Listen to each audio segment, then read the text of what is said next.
नमस्कार, मी संभाजी कांबळे. आपलं सर्वांचं समता मराठी नेटवर्क या चॅनलमध्ये स्वागत आहे. कंधार तालुक्यातील आपण आलेलो आहोत धर्मपुरी या गावामध्ये. येथील बाळू राठोड हे सहाय्यक विद्युत सहाय्यकपदी यांची नुकती निवड झालेली आहे. त्यांची आपण या ठिकाणी विशेष मुलाखत घेण्यासाठी आणि त्यांना समता मराठी नेटवर्क आणि प्रहार दिव्यांग संस्थेच्या वतीने शुभेच्छा देण्यासाठी या ठिकाणी आलेलो आहोत. नमस्कार बंधू. जन्मगाव आणि एकंदरीत शिक्षण कुठे झालेलं आहे त्याविषयी आम्हाला माहिती सांगा. जन्मगाव सर लालवाडी तांडा तालुका कंधार जिल्हा नांदेड. प्राथमिक शिक्षण कंधार तालुका कंधारमध्ये मनोविकास माध्यमिक विद्यालय कंधार येथे प्राथमिक शिक्षण झालेलं आहे. त्याच्यानंतर लवा येथे ITI कंप्लीट झाले, गव्हर्नमेंट कॉलेज ITI. तेथे कंप्लीट करून मी इकडे महावितरणचा पेपर दिलतो सर, महापारेषणचा. केव्हा दिला होता हा पेपर? मागे एक पेपर दिलतो महापारेषणचा. त्याच्यात फक्त 20 पॉइंट न पेपर गेलता. तर आता त्याच्यानंतर महावितरणचा पेपर दिलतो, ते जवळपास 3 महिन्याच्या वर झाले. तर त्याच्यात बी होईल असं काही गॅरंटी नव्हती मला, पण त्याच्यात काम आपलं झालं, विद्युत सहाय्यक पदी निवड झाली. आपण कशा पद्धतीने अभ्यास केला तर त्याविषयी सविस्तर आपल्याला काय सांगता येईल? त्याविषयी सर ITI करत असताना एवढी तकलीफ होत गेली मला. मी वरच्या मजल्यावर काय चढता येत गेलं नाही. कोण्या दिवशी अर्ध्या पायऱ्यावरून खाली येत गेला हॉलमध्ये आपल्या. तशा परिस्थितीमध्ये ITI पास झालेला होता. आजच्या पिढीला युवा तरुणाला तुम्ही तुमच्या माध्यमातून काय संदेश देणार आहात? सर, मी 10वी पास झालो तेव्हा गावात, तर मला पोरं चिडीत गेलेत टक्केवारी कमी असल्यामुळे. मला काय 10वीला टक्केवारी जास्त नाही, 36.80 आहेत. परंतु त्या 36.80 जे टक्केवारी पडलेली आहे त्याच्यावर माझा आज हे यश मिळाले आहे. सर, तुम्ही अभ्यास कशा पद्धतीने केला? अभ्यास सर फक्त घरी पुस्तकाचाच अभ्यास केलेला. अभ्यास काय असे क्लास लावलं नाही, कुठे नाही कुठंच कोचिंग क्लासेस नाही. पोरं म्हणत गेलेत मला क्लासेस लाव म्हणून, चांगलं होते म्हणत गेले, पण क्लासेस कुठं काय भेटलं नाही आपल्याला. आजची पिढी जी काय व्यसनाधीनतेकडे वळत आहे त्याला तुम्ही काय संदेश देणार आहात? तर आता सर भरपूर पोरं विद्यार्थी शिकालेत, त्याच्यासाठी दिव्यांग व्यक्ती नोकरीला लागलं म्हणजे त्या चांगल्या विद्यार्थ्यासाठी खूप काही चांगलं आहे सर. हे शिकणाऱ्या विद्यार्थ्यासाठी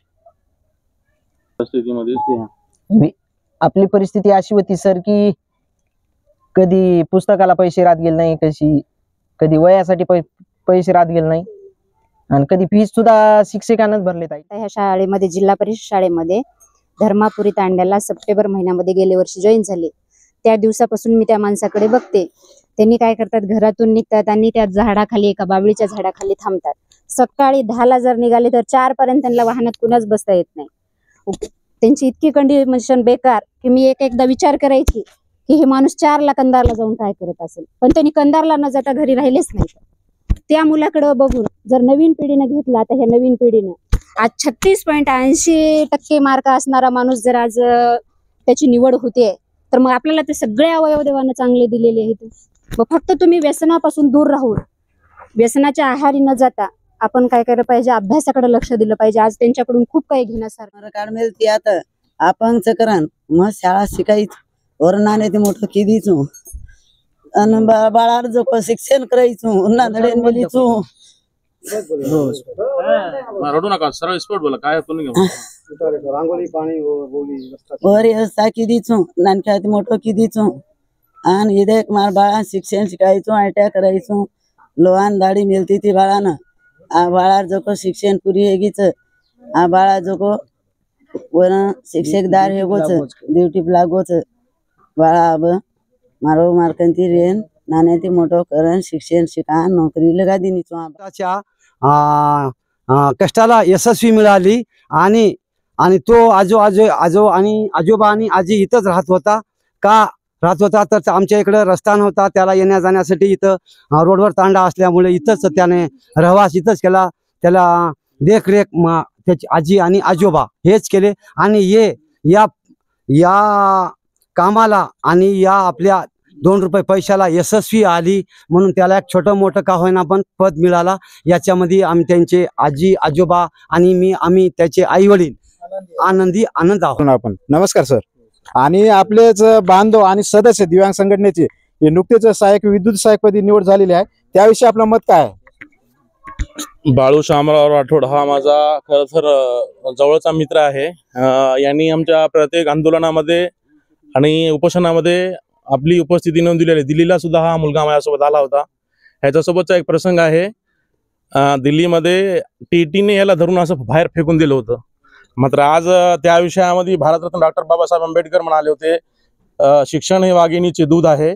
जो कोणी आज प्रशासन करेल तो गुरगुरल्याशिवाय राहणार नाही. खरं संघर्षातून या माणसानं शिक्षण घेतलं आणि आज विद्युत सहाय्यक पदावर ह्याची निवड झालेली आहे. त्याबद्दल मी खरं तर प्रहार दिव्यांग संस्था व प्रहार जनशक्ती पक्षाच्या वतीनं बाळू शामराव राठोड आणि त्यांच्या समस्त परिवाराला माझ्या वतीनं शुभेच्छा देतो. खरं तर शामराव राठोड मामा हे अल्पभूधारक कोरडवाहू शेतकरी आहेत. याच्याकडे आता खरं तर साधनाचं एवढं काय साधन नाही, कारण शेती ही जेमतेमच आहे. तशा परिस्थितीमध्ये बाळू शामराव राठोड हा लालवाडी तांड्यावर राहतो. तांड्यावरून बरी यायला रस्ता खडतर आहे. त्यामुळं खरं तर बाळूच्या आजी बी आहे, आजोबा बी आहेत, याला भरपूर प्रमाणामध्ये सपोर्ट केलेला आहे. आणि आज धर्मापुरी येथे राहून याने आपला ITI हा शिक्षण पूर्ण करून याने विद्युत सहाय्यक पदी महावितरणमध्ये आपली जागा मिळवलेली आहे. त्याबद्दल मी त्याचं या ठिकाणी माझ्या वतीनं आणि माझ्या समस्त दिव्यांग बांधवाच्या वतीने त्याला शुभेच्छा देतो. थांबतो. जय हिंद, जय महाराष्ट्र.